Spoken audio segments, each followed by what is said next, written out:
گھر میں منگنی کی رسم جاری تھی۔ علیزے کے ہاتھ میں ہیرے کی انگوٹھی تھی اور سامنے اذان کھڑا تھا۔ اسی لمحے دروازے پر ایمبولینس کا سائرن گونجا۔ باہر ایک ہنگامہ مچ گیا جب لوگوں نے ماہین کی لاش لانے کی بات کی۔ اذان کی چیخیں نکل گئی اور سب کے سامنے پھوٹ پھوٹ کر رو پڑا۔ علیزے کے ہاتھ سے انگوٹھی نیچے قالین پر گر گئی۔ نہیں، یہ نہیں ہو سکتا۔ ماہین، میری ماہین ایسا کیسے کر سکتی ہے؟ اذان پاگلوں کی طرح اپنے بال نوچنے لگا۔ گھر والے پریشان تھے کہ کس کو سنبھالیں۔ اذان زمین پر بیٹھ کر رونے لگا۔ ماہین، اٹھو یار، دیکھو میں نے تمہارے بغیر یہ سب کرنے کی کوشش کی تھی، تم اتنی ناراض ہو گئی کہ ہمیشہ کے لیے چلی گئی۔ مجھے معاف کر دو ماہین، خدارا اٹھ جاؤ۔ اسی بھیڑ میں کھڑی علیزے کی ماں نے غصے سے اپنی بیٹی کا ہاتھ پکڑا۔ علیزے، ایک منٹ بھی یہاں مت رکنا، یہ تماشا دیکھ رہی ہو؟ اس مرد کا دل آج بھی اس مردہ عورت کے پاس دھڑکتا ہے۔ یہ منگنی ٹوٹ چکی ہے، چلو میرے ساتھ۔ علیزے نے زمین پر بے سود پڑے اذان کو دیکھا اور آنکھوں میں آنسو لیے بولی، امی، میں نے اس گھر میں قدم رکھ کر زندگی کا سب سے غلط فیصلہ کیا۔ اذان کبھی میرا ہو ہی نہیں سکتا تھا۔ اس کا دل تو اسی دن مر گیا تھا جب اس نے اپنا بچہ کھویا تھا۔ وہ روتے ہوئے باہر نکل گئی۔ کمرے میں موجود اذان کی بہن فائزہ پچھلے دنوں کو یاد کر کے سسکیاں لینے لگی۔ سب کتنا غلط ہو گیا نا، جب بچہ اس دنیا سے گیا تھا تب اگر ہم سب ماہین کو الزام دینے کی بجائے اس کا ہاتھ تھام لیتے تو آج یہ دن نہ دیکھنا پڑتا۔ ہم نے ایک ہنستا کھیلتا گھر برباد کر دیا۔ اتنے میں جب اذان نے اسٹریچر پر پڑی لاش کا کپڑا ہٹا کر چہرہ دیکھنا چاہا تو نرس نے فوراً اس کا ہاتھ پیچھے ہٹا دیا۔ بھائی صاحب، ہوش سے کام لیں، یہ ماہین بی بی نہیں ہے۔ نرس کی بات سن کر اذان نے حیرت سے پوچھا، کیا مطلب؟ ماہین نہیں ہے تو پھر اندر کون ہے اور ماہین کہاں ہے؟ نرس نے بتایا، ہم سٹی ہسپتال سے ہیں، ہمیں کال آئی تھی کہ اس پتے پر ایک خاتون خودکشی کی کوشش کر رہی ہے۔ جب ہم پہنچے تو یہ خاتون بے ہوش تھیں۔ راستے میں ان کی حالت بگڑی تو ہم نے قریبی اس پتے پر ایمبولینس موڑ دی کیونکہ مریضہ کے پاس ماہین نام کا ایک کارڈ اور یہیں کا پتہ تھا۔ فائزہ نے کانپتے ہوئے پوچھا، تو پھر یہ لڑکی کون ہے؟ ماہین کہاں ہے؟ اسی لمحے اسٹریچر پر لیٹی لڑکی نے ہلکی سی ہچکی لی، آنکھیں کھولی اور گلا صاف کر کے پانی مانگا۔ فائزہ نے اسے پانی پلایا۔ لڑکی نے سانس بحال کرتے ہوئے بتایا، میرا نام اقرا ہے، میں ماہین کو نہیں جانتی۔ آج شام میں اسی محلے سے گزر رہی تھی جب میں نے ایک گھر کی چھت پر شور سنا۔ ماہین کنارے پر کھڑی خودکشی کی کوشش کر رہی تھی۔ میں بھاگ کر اوپر گئی، اس کی منتیں کیں کہ زندگی بہت قیمتی ہے، ایسا مت کرو، لیکن وہ پاگل ہو چکی تھی، مجھ سے لڑ پڑی اور مجھے زور سے دھکا دیا جس سے میں خود بے ہوش ہو گئی۔ اس کا ہینڈ بیگ وہیں گرا تھا جس میں شناختی کارڈ اور آپ کا پتہ تھا۔ ایمبولینس والے مجھے اٹھا کر لے آئے۔ یہ سن کر کمرے میں سناٹا چھا گیا۔ فائزہ کا ہاتھ منہ پر چلا گیا۔ اذان گھٹنوں کے بل بیٹھ گیا اور سر پر ہاتھ مار کر رونے لگا۔ ماہین، میری وجہ سے تم اس حد تک چلی گئی، میں نے تمہیں اتنی تکلیف دی، مجھے معاف کر دو ماہین۔ فائزہ نے اقرا سے پوچھا، ذرا بتاؤ اس نے کچھ کہا تھا؟ وہ اتنے بڑے قدم پر کیوں مجبور ہوئی؟ اقرا نے روتے ہوئے کہا، جب میں نے اس کا ہاتھ پکڑا تو وہ روتے ہوئے بار بار کہہ رہی تھی کہ جس انسان کے لیے میں نے دنیا چھوڑ دی آج اسی نے مجھ سے منہ موڑ لیا اور کسی کا ہو گیا۔ اب اس دنیا میں میرا جینا فضول ہے۔ اذان مجھ سے نفرت کرتا ہے۔ وہ بہت اکیلی لگ رہی تھی۔ یہ سنتے ہی اذان نے گاڑی کی چابی اٹھائی اور گھر سے باہر بھاگ گیا۔ فائزہ پیچھے سے آوازیں دیتی رہ گئی مگر وہ نہ رکا۔ دوسری طرف شہر کے ایک ویران بس اسٹاپ پر رات کا اندھیرا گہرا ہو چکا تھا اور ہلکی بارش ہو چکی تھی۔ ماہین ایک بینچ پر اکیلی بیٹھی تھی، اس کے بال بکھرے ہوئے تھے، آنکھوں سے آنسو بہہ رہے تھے اور پاس صرف ایک چھوٹا سا پرس تھا جس میں بند فون تھا۔ ماہین خود سے کسکتے ہوئے بولی، اذان، تم نے مجھے اپنے دل سے ہی نکال دیا تھا۔ تمہیں لگتا تھا کہ میں نے اپنے بچے کا دکھ نہیں سجا رکھا، تم نے علیزے کو چن کر ثابت کر دیا کہ میرے لیے اس گھر میں کوئی جگہ نہیں ہے۔ اب میں اتنی دور جا رہی ہوں جہاں کوئی مجھے ڈھونڈ نہ سکے۔ اچانک بس اسٹاپ کے قریب ایک کار رکی، ایک اجنبی شخص اترا اور ماہین کے پاس آ کر بولا، بی بی، اس ویران جگہ پر اکیلی کیا کر رہی ہو؟ بارش تیز ہو رہی ہے، کہو تو تمہیں کسی محفوظ جگہ پر چھوڑ دوں۔ ماہین نے ڈر کر پیچھے دیکھا، اس کی آنکھوں میں خوف اور بے بسی صاف جھلک رہی تھی۔ ماہین نے اپنی بھیگی ہوئی پلکیں اٹھا کر اس شخص کو دیکھا، مجھے کہیں نہیں جانا، مجھے یہیں رہنے دیں، آپ جائیں یہاں سے۔ اجنبی نے اس کی حالت دیکھی تو اسے ترس آ گیا، بولا، بی بی، ایسے اکیلے رات کے وقت یہاں بیٹھنا خطرے سے خالی نہیں، چلو میری گاڑی میں بیٹھو، میں تمہیں پاس ہی کسی اچھے ہوٹل چھوڑ دیتا ہوں تاکہ تم چین سے بیٹھ سکو۔ ماہین نے انکار میں سر ہلا دیا لیکن وہ اجنبی زبردستی اس کا بازو پکڑ کر بولا، ضد مت کرو، چلو میرے ساتھ۔ ماہین نے گھبرا کر اپنا ہاتھ چھڑایا اور چیخ پڑی، دور رہو مجھ سے، ہاتھ مت لگاؤ مجھے۔ دوسری طرف اذان اپنی گاڑی کو سڑک پر پاگلوں کی طرح بھگا رہا تھا۔ بارش کی وجہ سے سڑک چکنی ہو رہی تھی اور گاڑی کے ٹائر بار بار پھسل رہے تھے، لیکن اذان کو اپنی جان کی کوئی پرواہ نہیں تھی۔ اسٹیئرنگ پر مکہ مار کر خود کو کوس رہا تھا۔ میں کتنا بڑا احمق تھا، ماہین نے بھی تو اپنا بچہ کھویا تھا، اس کا دل بھی اتنا ہی تو جلا تھا جتنا میرا، لیکن میں نے اپنے دکھ میں اتنا اندھا ہو کر اس کی معصومیت کو ہی مجرم سمجھ لیا۔ خدا کے لیے مجھے ایک بار معاف کر دے ماہین، بس ایک بار میرے سامنے آ جائے۔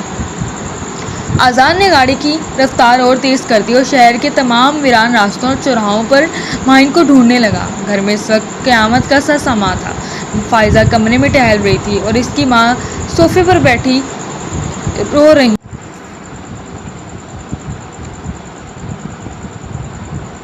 فائزہ نے اپنی ماں سے کہا، امی یہ سب کچھ ہماری وجہ سے ہوا ہے، اگر آج ماہین کو کچھ ہو گیا تو ہم میں سے کوئی بھی اس گناہ سے کبھی پاک نہیں ہو سکتا۔ ماں نے آنسو پونچھتے ہوئے بھاری آواز میں کہا، بیٹی انسان جب غصے میں ہوتا ہے تو اسے صحیح اور غلط میں فرق نظر نہیں آتا، مجھے کیا پتا تھا کہ وہ لڑکی اتنا بڑا قدم اٹھا لے گی۔ اب دعا کرو کہ اذان صحیح سلامت ماہین کو ڈھونڈ کر لے آئے۔ بس اسٹاپ پر وہ اجنبی شخص جب زبردستی ماہین کو کھینچنے لگا تو ماہین نے اپنی آخری طاقت جمع کر کے اسے زور کا دھکا دیا اور وہاں سے دوڑ لگا دی۔ وہ بارش میں بھیگتی ہوئی سڑک کے بیچوں بیچ بھاگنے لگی۔ اس کا دل زور زور سے دھڑک رہا تھا اور سانس اکھڑ رہی تھی۔ پیچھے سے وہ اجنبی غصے میں چلاتا ہوا بولا، پاگل عورت، احسان ماننے کی بجائے بھاگ رہی ہے، مرتی ہے تو مرے، اور اپنی کار میں بیٹھ کر چلا گیا۔ ماہین بھاگتے بھاگتے ایک پرانی گلی کے موڑ پر پہنچی اور تھک ہار کر ایک دیوار کے ساتھ ٹیک لگا کر زمین پر بیٹھ گئی۔ اس کے کپڑے مکمل طور پر بھیگ چکے تھے۔ ماہین نے آسمان کی طرف دیکھا، بارش کی بوندیں اس کے چہرے پر گر رہی تھیں اور آنسوؤں کے ساتھ مل رہی تھیں۔ ماہین نے سسکتے ہوئے کہا، یا اللہ، اب تو تو ہی میری سن لے، اس دنیا میں میرا کوئی نہیں رہا جب سب نے مجھے مجرم سمجھ لیا۔ اذان، تم خوش رہو اپنی زندگی کے ساتھ، اب میں تمہارے راستے کا کانٹا کبھی نہیں بنوں گی۔ اس نے کمزور قدموں سے اٹھ کر سڑک کی طرف دیکھنا چاہا ہی تھا کہ اتنے میں سڑک پر ایک تیز رفتار گاڑی کی ہیڈ لائٹس چمکی۔ گاڑی اتنی تیزی سے آ رہی تھی کہ ماہین کو سنبھلنے کا موقع ہی نہیں ملا۔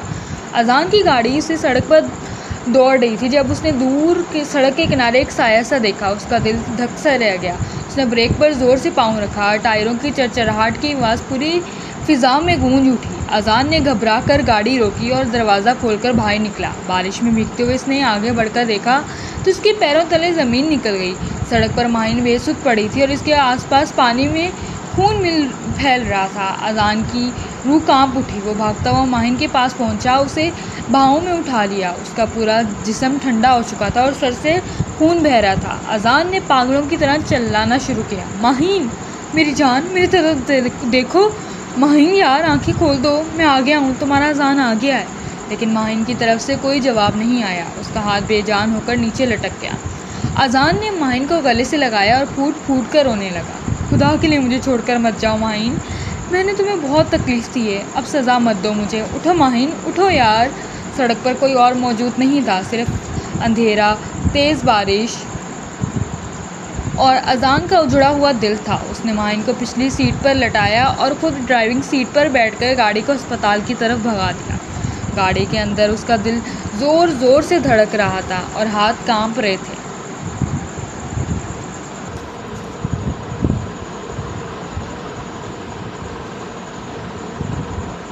وہ بار بار پیچھے مڑ کر ماہین کو دیکھ رہا تھا جو بے ہوش پڑی تھی اور خون بہہ رہا تھا۔ ماہین، بس تھوڑی دیر اور، ہم ہسپتال پہنچنے والے ہیں، تم آنکھیں بند مت کرنا یار، اذان روتے ہوئے بار بار کہہ رہا تھا، لیکن پیچھے سے کوئی آواز نہیں آ رہی تھی۔ کچھ ہی دیر میں گاڑی سٹی ہسپتال کے ایمرجنسی گیٹ پر رکی۔ اذان نے ہسپتال کے دروازے پر جا کر پاگلوں کی طرح چلانا شروع کر دیا، کوئی ہے؟ ڈاکٹر جلدی باہر آئیں، میری بیوی کی حالت بہت نازک ہے۔ 2 نرسیں اور ایک وارڈ بوائے فوراً اسٹریچر لے کر باہر آئے۔ انہوں نے جلدی سے ماہین کو اسٹریچر پر لٹایا اور ایمرجنسی وارڈ کی طرف لے گئے۔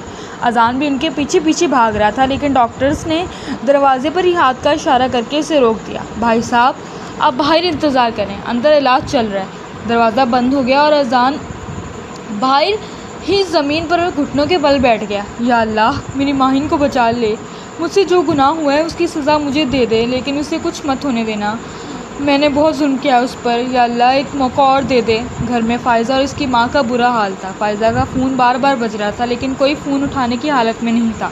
آخر کار فائزہ نے ہمت کر کے فون اٹھایا۔ دوسری طرف سٹی ہسپتال کے ریسیپشن سے نرس بول رہی تھی، کیا آپ فائزہ بی بی ہیں؟ آپ کا بھائی اذان یہاں ہسپتال میں ہے، ماہین بی بی کی حالت بہت نازک ہے، آپ لوگ جلدی سے ہسپتال پہنچ جائیں۔ یہ سنتے ہی فائزہ کے ہاتھ سے فون چھوٹ کر نیچے گر گیا۔ اس کے چہرے کا رنگ اڑ گیا، آنکھوں سے آنسو بہنے لگے۔ ماں نے گھبرا کر پوچھا، فائزہ کیا ہوا بیٹی، کون تھا فون پر؟ اذان اور ماہین ٹھیک تو ہیں نا؟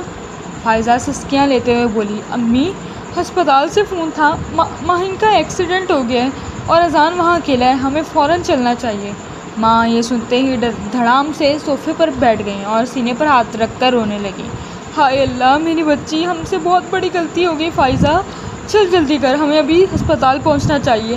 ہسپتال کے کوریڈور میں وقت جیسے تھم چکا تھا۔ آدھا گھنٹہ گزر چکا تھا لیکن اندر سے کوئی باہر نہیں آیا تھا۔ اذان دروازے کے بار بار چکر کاٹ رہا تھا۔ اچانک ایمرجنسی کا دروازہ کھلا اور ڈاکٹر باہر آئے۔ اذان بھاگ کر ان کے پاس گیا اور ان کا کوٹ پکڑ کر بولا، ڈاکٹر صاحب میری ماہین کیسی ہے، وہ ٹھیک تو ہے نا؟ مجھے اس سے ملنا ہے۔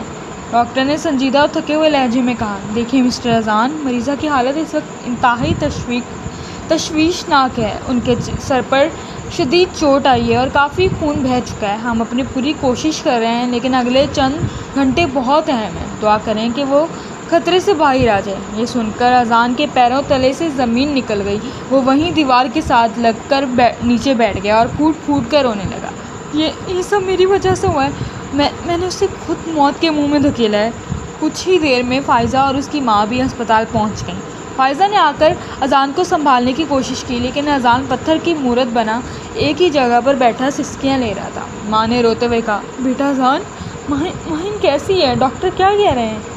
اذان نے سرخ اور سوجی آنکھوں سے اپنی ماں کو دیکھا اور کانپتی آواز میں بولا، امی اگر میری ماہین کو کچھ ہو گیا تو میں بھی زندہ نہیں بچوں گا۔ میں نے اسے اکیلا چھوڑ دیا تھا، میں نے اس کے دکھ کو سمجھنے کی بجائے اس پر شک کیا۔ اب وہ اندر زندگی اور موت کی جنگ لڑ رہی ہے اور میں باہر بے بس بیٹھا ہوں۔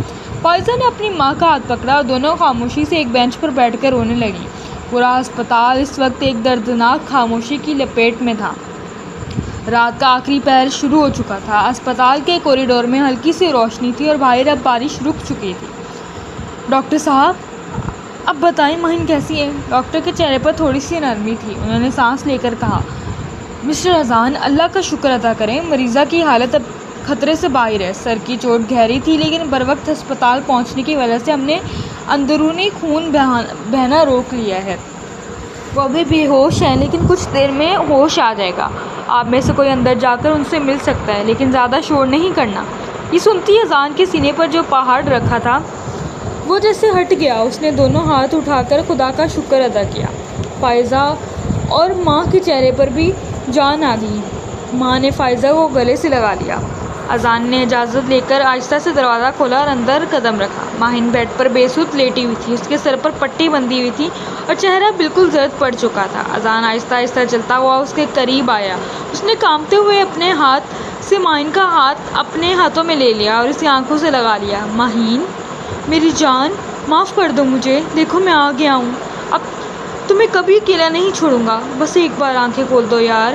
ماہین کی پلکوں نے ہلکی سی جنبش کی، اس کی بند آنکھوں سے ایک آنسو نکل کر گال پر بہہ نکلا۔ اذان کا دل بھر آیا۔ اس نے جھک کر ماہین کے ماتھے کو چھوا اور روتے ہوئے بولا، ہاں ماہین میں ہوں تمہارا اذان، تم کیسی ہو اب؟ ماہین نے اپنی خشک زبان کو تر کیا اور کمزور آواز میں کہا، تم یہاں کیا کر رہے ہو؟ تمہاری تو الیزے سے منگنی ہو رہی تھی نا، جاؤ اسی کے پاس چلے جاؤ، مجھے اکیلا چھوڑ دو۔ خدا کے لیے ماہین ویسی باتیں مت کرو، الیزے اور وہ منگنی سب ختم ہو چکا ہے، میں صرف تمہارا ہوں، صرف تمہارا۔ اذان کی آواز پھر بھر آئی تھی۔ ماہین نے مدھم سی نگاہوں سے اسے دیکھا، آنکھوں میں اب بھی شکوے کے بادل منڈلا رہے تھے۔ جھوٹ مت بولو اذان، میں نے اپنی آنکھوں سے دیکھا تھا تمہیں اس کے ساتھ، میرا بچہ جانے کے بعد تم نے مجھے مجرم سمجھ لیا تھا، پھر اچانک سب کچھ کیسے بدل گیا؟ اذان نے پشیمانی سے سر جھکا لیا۔ تم بالکل ٹھیک کہتی ہو ماہین، میں اندھا ہو گیا تھا اپنے غم میں۔ میں نے اپنے دکھ کو اتنا بڑھا لیا کہ تمہاری تکلیف مجھے نظر ہی نہیں آئی، لیکن جب تم نے گھر چھوڑا اور مجھے تمہاری خودکشی کی خبر ملی تو قسم خدا کی میری دنیا ہی اجڑ گئی۔ اسی پل مجھے احساس ہوا کہ تم سے بچھڑ کر میں زندہ نہیں رہ سکتا۔ علیزے خود سمجھ گئی تھی کہ میرے دل میں صرف تم ہو، اس لیے اس نے خود ہی رشتہ توڑ دیا۔ کمرے کا دروازہ ہلکا سا کھلا اور فائزہ اندر داخل ہوئی۔ وہ سیدھی ماہین کے بستر کے پاس آئی اور پھوٹ پھوٹ کر رو پڑی۔ ماہین میری جان، مجھے معاف کر دو، ہم سب نے تمہارے ساتھ بہت زیادتی کی ہے۔ جب تمہیں سب سے زیادہ ہماری ضرورت تھی ہم نے تمہیں اکیلا چھوڑ دیا۔ فائزہ نے ماہین کے قدموں میں بیٹھ کر سر جھکا دیا۔ ماہین نے کمزوری سے اپنا ہاتھ اٹھا کر فائزہ کے سر پر رکھا۔ اٹھو فائزہ، میں نے کسی سے کوئی گلہ نہیں رکھا، بس دل ٹوٹ گیا تھا اس بات کا کہ اپنے ہی بیگانے ہو گئے۔ دوسری طرف ہسپتال کے ویٹنگ ایریا میں ایک الگ ہی ہلچل مچی تھی۔ ماں صوفے پر بیٹھی تسبیح پڑھ رہی تھی کہ اتنے میں ہسپتال کے مین گیٹ پر ایک پولیس انسپکٹر اور کانسٹیبل اندر داخل ہوئے۔ ان کے ساتھ علیزے کی ماں تھی، جن کے چہرے پر شدید غصہ اور ہوائیاں اڑی ہوئی تھیں۔ علیزے کی ماں سیدھا ریسیپشن پر گئیں اور پھر فائزہ اور اذان کی ماں کے پاس آ گئیں۔ کہاں ہے وہ لڑکی ماہین، اور کہاں ہے وہ اذان جس نے میری بیٹے کی زندگی کا تماشا بنا دیا؟ علیزے کی ماں نے غصے سے کپ کپاتے ہوئے کہا۔ ماں نے گھبرا کر کھڑے ہوتے ہوئے پوچھا، باجی کیا ہوا؟ آپ اس وقت یہاں، اور یہ پولیس کیوں ساتھ ہے؟ پولیس انسپکٹر نے آگے بڑھ کر دونوں کو روکا۔ بی بی آپ لوگ ذرا تحمل سے کام لیں، معاملہ بہت سنگین ہے۔ ہمارے پاس ماہین بی بی کے خلاف ایک باضابطہ شکایت درج کرائی گئی ہے۔ یہ سن کر فائزہ جو اب بھی کمرے سے باہر نکلی تھی کہ پیروں تلے زمین نکل گئی۔ شکایت؟ کیسی شکایت اور کس نے کی ہے؟ علیزے کی ماں نے طنزیہ ہنستے ہوئے کہا، تمہاری اس معصوم ماہین کے خلاف، جس نے گھر سے نکلتے ایک غریب دکاندار پر حملہ کیا اور اس کا سارا سامان ٹرک پر پھینک دیا اور اس کی دکان میں توڑ پھوڑ کی۔ دکاندار کے پاس اس کی سی سی ٹی وی فوٹیج بھی ہے۔ فائزہ کا منہ کھلا کا کھلا رہ گیا۔ وہ صدمے سے بول اٹھی، آپ کیا کہہ رہی ہیں؟ ماہین تو خود اس وقت موت کے منہ سے واپس آئی ہے، اس کا ایکسیڈنٹ ہوا ہے، وہ دکان پر توڑ پھوڑ کیوں کرے گی؟ وہی تو اصل سچ ہے جو اب سامنے آئے گا، انسپکٹر نے سنجیدگی سے کہا۔ دکاندار نے بیان کیا کہ وہ لڑکی کوئی عام حالت میں نہیں تھی، بلکہ وہ پاگلوں کی طرح چیخ چیخ کر کہہ رہی تھی، اور اس نے جان بوجھ کر دکان میں آگ لگانے کی بھی کوشش کی تھی۔ ہم قانونی کارروائی کرنے کے لیے آئے ہیں، جیسے ہی ڈاکٹر اجازت دے گا ہمیں ماہین سے پوچھ گچھ کرنی ہوگی۔ کمرے کے اندر بستر پر لیٹی ماہین نے جب دروازے کے باہر پولیس کی آوازیں سنی تو اس کا چہرہ مزید زرد پڑ گیا۔ اس نے کانپتی ہوئی آواز میں اذان سے کہا، اذان باہر پولیس کیوں ہے؟ میں نے تو کسی دکان پر کوئی حملہ نہیں کیا۔ خدا کے لیے میری بات کا یقین کرو، میں تو صرف مرنے کے لیے گئی تھی۔ اذان نے ماہین کا ہاتھ تھام کر اسے تسلی دی، مجھ پر بھروسہ رکھو ماہین، میں باہر جا کر دیکھتا ہوں کہ یہ کون سا نیا تماشا ہے۔ اذان نے غصے سے آگے بڑھ کر انسپکٹر کے سامنے ہاتھ جوڑے۔ سر آپ غلط فہمی کا شکار ہیں، یہ سراسر جھوٹ ہے۔ علیزے کی ماں نے حقارت سے منہ بنایا، جھوٹ؟ پولیس ثبوت کے ساتھ آئی ہے۔ اذان میری بیٹے کی زندگی بھی برباد کرنے کی کوشش کی ہے، وہ فراڈن ہے۔ اتنے میں کوریڈور کے دوسرے کونے سے تیز قدموں کی آواز آئی۔ سب نے چونک کر دیکھا تو وہ علیزے تھی، جو سیدھا پولیس انسپکٹر کے پاس آئی۔ انسپکٹر صاحب یہ شکایت واپس لے لیں، ماہین نے کوئی توڑ پھوڑ نہیں کی، یہ سب ایک غلط فہمی تھی جو میری ماں نے غصے میں آ کر بڑھا دی۔ علیزے نے سانس بحال کرتے ہوئے کہا۔ یہ سن کر سب دنگ رہ گئے۔ فائزہ نے حیرت سے پوچھا، علیزے تم یہاں اور پولیس کو لے کر کیوں آ گئیں؟ علیزے نے گہرا سانس لیا اور سب کی طرف دیکھ کر بولی، امی کو دکاندار نے فون کیا تھا کہ ماہین جیسا حلیہ رکھنے والی لڑکی نے وہاں ہنگامہ کیا ہے۔ امی غصے میں تھی تو انہوں نے فوراً پولیس کو بلا لیا، لیکن راستے میں اس دکاندار کی دوسری ویڈیو بھی دیکھ لی، جس میں صاف نظر آ رہا ہے کہ وہ ماہین نہیں بلکہ کوئی اور لڑکی تھی جو ماہین کا استعمال کر رہی تھی۔ انسپکٹر نے فائل بند کرتے ہوئے کہا، اگر ایسا ہے تو ہم اس معاملے کی اصل تحقیق خود کر لیں گے، فی الحال ہم یہ شکایت معطل کرتے ہیں۔ یہ کہہ کر انسپکٹر اپنی ٹیم کے ساتھ واپس چلا گیا۔ ماں نے سکھ کا سانس لیا اور علیزے کی طرف دیکھا، بیٹی تم نے آج بہت سمجھداری کا ثبوت دیا ہے، ہم تمہارے شکر گزار ہیں۔ علیزے نے ہلکی سی مسکراہٹ چہرے پر سجا کر کہا، کوئی بات نہیں آنٹی، جو سچ تھا میں نے وہی کیا۔ ویسے میں ماہین سے ملنا چاہتی ہوں، کیا میں اندر جا سکتی ہوں؟ اذان نے شکر گزاری کی نظروں سے علیزے کو دیکھا۔ ہاں علیزے اندر جاؤ، وہ ہوش میں ہے۔ علیزے دروازہ کھول کر آہستہ سے اندر داخل ہوئی۔ ماہین نے بستر پر لیٹی اسے دیکھ کر گھبرا گئی اور بول اٹھی، علیزے تم یہاں مجھ سے معافی مانگنے مت آنا، میں جانتی ہوں تم دونوں کی منگنی۔ علیزے نے آگے بڑھ کر ماہین کے منہ پر انگلی رکھ دی اور نرمی سے بولی، ماہین کوئی معافی نہیں مانگنی، میں یہاں تم سے لڑنے نہیں آئی بلکہ تمہیں یہ بتانے آئی ہوں کہ اذان صرف تمہارا ہے، میں نے خود اسے چھوڑا ہے کیونکہ میں کسی کا ٹوٹا ہوا دل جوڑنے چلی تھی، لیکن مجھے احساس ہوا کہ اس کے دل میں صرف تم بستی ہو۔ ماہین کی آنکھوں میں نمی تیر گئی۔ کیا تم سچ کہہ رہی ہو علیزے؟ ہاں ماہین، بالکل سچ۔ علیزے نے پیار سے ماہین کا ماتھا چھوا اور بولی، اب اپنا خیال رکھو، میں چلتی ہوں۔ علیزے مڑی اور کمرے سے باہر آ گئی۔ سب نے اس کا شکر ادا کیا۔ وہ مسکراتی ہوئی ہسپتال کے گیٹ کی طرف بڑھ گئی۔ جیسے ہی وہ ہسپتال کے دروازے سے باہر نکلی جہاں اندھیرا تھا اور کوئی نہیں دیکھ رہا تھا، علیزے کے چہرے کی معصوم مسکراہٹ غائب ہو گئی۔ اس کی آنکھوں میں ایک خطرناک اور مکار چمک آ گئی اور وہیں کھڑے ہو کر ایک ہولناک شیطانی ہنسی ہنس پڑی۔